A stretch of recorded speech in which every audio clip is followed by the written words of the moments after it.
Assalamualaikum warahmatullahi wabarakatuh. Hai teman-teman semua, kami dari kelompok 4 yang beranggotakan Siti Arifah, Erlin Distania, Anita Rahmawati, dan Rizky Rias Febriani. Kami dari akuntansi 6E guna memenuhi tugas presentasi pada mata kuliah analisis laporan keuangan.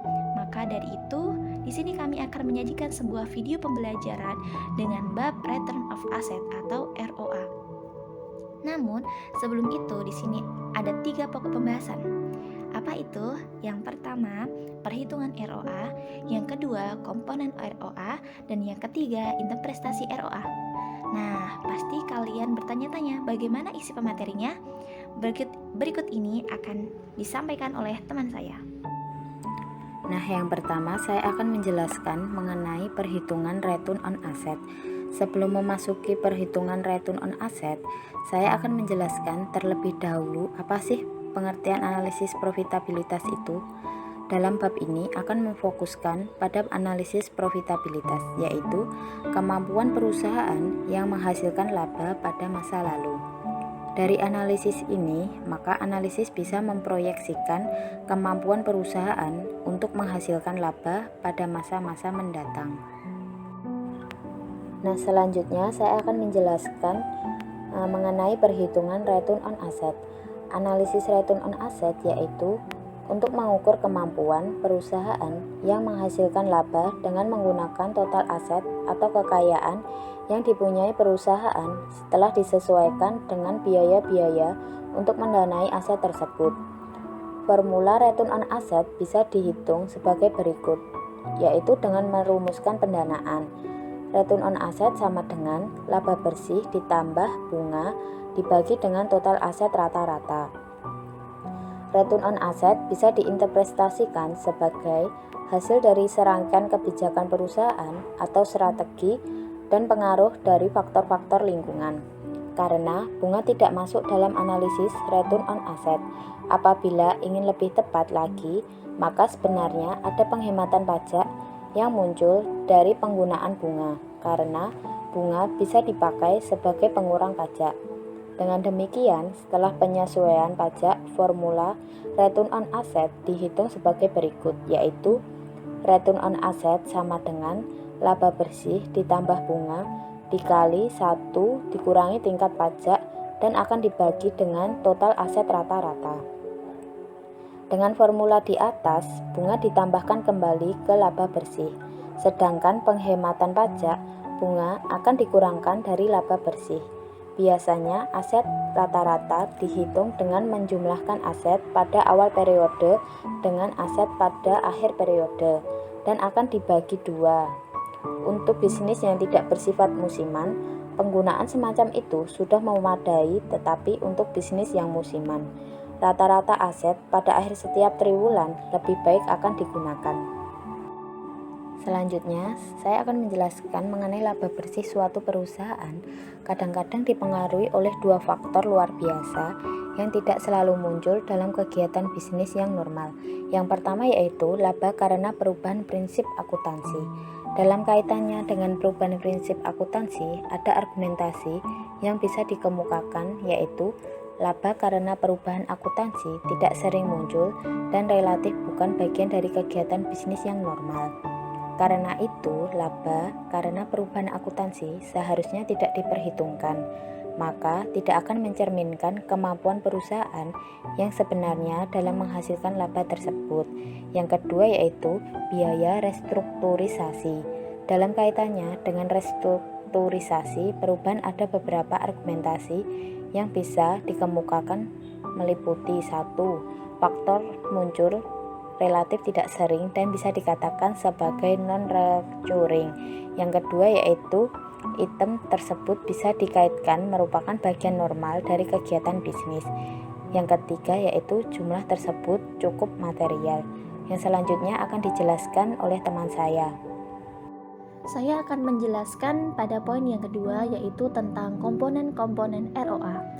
Komponen ROA bisa dipecah dalam 2 komponen, yaitu yang pertama profit margin, yang kedua perputaran total aktiva. Rumus yang digunakan untuk mencari ROA yang pertama, laba bersih ditambah bunga dikali 1 dikurangi tingkat pajak dibagi total aset rata-rata. Rumus yang kedua yaitu profit margin ditambah perputaran total aset sama dengan laba bersih ditambah bunga dikali 1 dikurangi tingkat pajak dibagi penjualan, setelah itu dikali penjualan dibagi total aset rata-rata. Penjelasannya yaitu profit margin melaporkan kemampuan perusahaan menghasilkan laba dari tingkat penjualan tertentu. Profit margin bisa diinterpretasikan sebagai tingkat efisiensi perusahaan, yakni sejauh mana kemampuan perusahaan menekan biaya-biaya yang ada di perusahaan. Perputaran total aset mencerminkan kemampuan perusahaan menghasilkan penjualan dari total investasi tertentu. Rasio ini juga bisa diartikan sebagai kemampuan perusahaan untuk mengelola aktiva berdasarkan tingkat penjualan tertentu. Rasio ini mengukur aktivitas penggunaan aset atau aktiva perusahaan. Untuk contoh analisis, diketahui pada tanggal 23 Februari, perusahaan kayu TBK merilis laporan keuangannya melalui IDX untuk kinerjanya di kuartal 2 2018. Adapun total aset perusahaan per tanggal tersebut adalah sebesar 16,5 triliun. Sedangkan laba bersih untuk tahun berjalan yang dapat diatribusikan kepada pemilik entitas induk adalah 735 triliun sekian. Ada bentuk penyampaian laporannya adalah menggunakan mata uang rupiah tanpa pembulatan atau dengan nilai penuh. Pertanyaannya adalah berapa nilai rasio return of asset dari perusahaan kayu TBK? Jawabannya adalah laba bersih dibagi total aset karena sudah diketahui berapa laba bersihnya dan total asetnya. Jadi 735 sekian dibagi 16 triliun sekian. Jadi ketemunya yaitu 4,46%. Dengan demikian rasio ROA perusahaan kayu TBK adalah 4,46% dari total aset yang ia miliki. Dan ini berarti dari total 16,5 triliun lebih aset yang dimiliki oleh perusahaan kayu TBK hanya mampu dihasilkan laba bersih kurang dari 5%. Selanjutnya, saya akan menjelaskan mengenai interpretasi return on asset atau ROA. Faktor yang mempengaruhi perbedaan ROA antar industri dan yang mempengaruhi perbedaan proporsi profit margin atau perputaran aktiva antar industri yaitu yang pertama, operating leverage. Operating leverage menunjukkan sejauh mana pemakaian beban tetap dalam suatu perusahaan. Perusahaan yang menggunakan beban tetap yang tinggi berarti mempunyai operating leverage yang tinggi. Beban tetap operasional datangnya dari beban depresiasi peralatan atau bangunan aktiva tetap. Perusahaan atau industri dengan operating leverage yang tinggi akan mempunyai fluktuasi pendapatan yang tinggi pula. Hal itu berarti risiko perusahaan tinggi.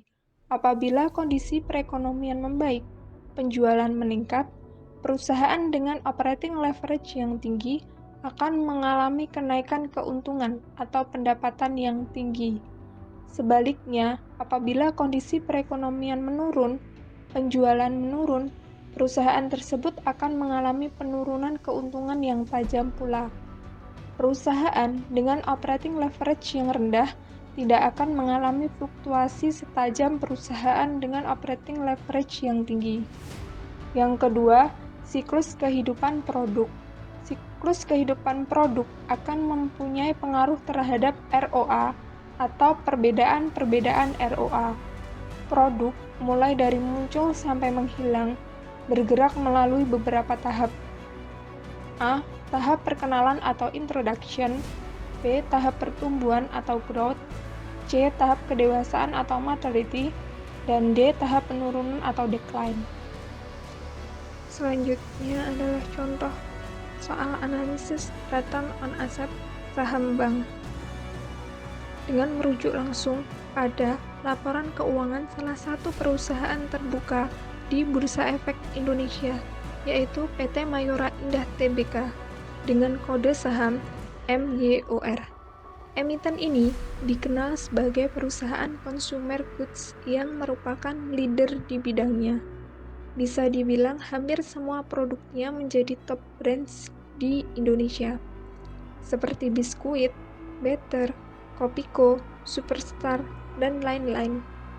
Pada tanggal 23 Juli tahun 2018, PT Mayor merilis laporan keuangan melalui IDX untuk kinerjanya di kuartil 2 tahun 2018.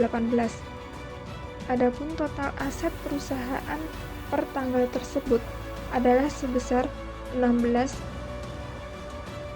Rumus Return on Asset atau ROA, yaitu laba bersih dibagi total aset, sama dengan 735, 869, 739, 231 miliar dibagi 16, 516, 696, 942, 455 triliun, sama dengan 0,0446 kali atau 4,46%.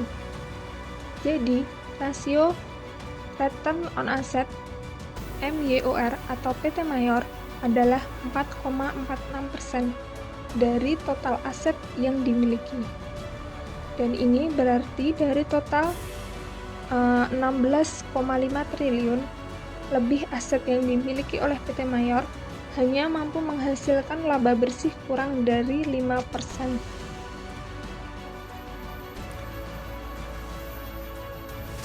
Perbedaan dalam komposisi profit margin dan perputaran aktiva. Hal yang perlu diperhatikan dalam analisis ROA adalah proporsi profit margin dan perputaran aktiva. Beberapa industri mempunyai komposisi profit margin dan perputaran aktiva yang berbeda-beda. Industri grosir dan supermarket mempunyai kecenderungan memiliki perputaran aktiva yang tinggi dan profit margin yang rendah. Sedangkan sebaliknya, industri eksploitasi minyak mempunyai profit margin yang tinggi dengan perputaran aktiva yang rendah. Berikut ini beberapa teori yang mencoba menjelaskan mengapa hal macam itu bisa terjadi. Yang pertama, pembatasan kapasitas dan pembatasan kompetisi. Perusahaan atau industri yang ditandai dengan biaya tetap yang besar dan membutuhkan periode yang lama untuk membangun atau menambah kapasitas produksi akan mempunyai pembatasan kapasitas. Ada batasan atas yang membatasi jumlah atau besarnya perputaran aset perusahaan. Maka cara tersebut adalah dengan menaikkan profit margin. Sebaliknya, perusahaan yang menghadapi pembatasan karena adanya kompetisi yang tajam, sehingga sulit menaikkan profit marginnya, bisa menerapkan strategi dengan meningkatkan perputaran aktivanya. Perusahaan yang berbeda pada dua titik ekstrem tersebut mempunyai fleksibilitas yang lebih besar, bisa memilih meningkatkan profit margin ataupun perputaran aktivanya. Kedua, strategi bisnis. Menurut strategi generik yang dirumuskan oleh Michael Porter, ada 3 jenis strategi generik, yaitu diferensiasi. Strategi diferensiasi dilakukan dengan jalan mendefinisiasikan produk atau membedakan produk relatif terhadap pesaing-pesaing lainnya. Dengan diferensiasi, persaingan bisa dihindari dan perusahaan bisa mengenakan harga yang lebih tinggi dibanding kalau perusahaan strategi persaingan harga.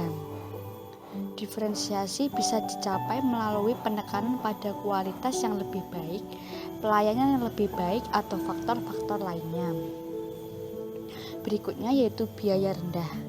Strategi biaya rendah dilakukan dengan menekankan biaya-biaya perusahaan agar perusahaan bisa memperoleh daya saing harga. Pada beberapa industri dengan produk yang menyerupai komoditi tertentu seperti baja, minyak tanah, usaha diferensiasi biasanya sulit dilakukan.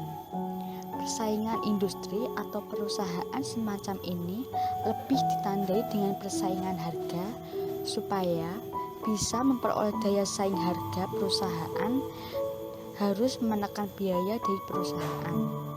Penekanan biaya ini bisa dilakukan dengan pemanfaat skala ekonomi, efisiensi produksi, dan pengendalian biaya lainnya.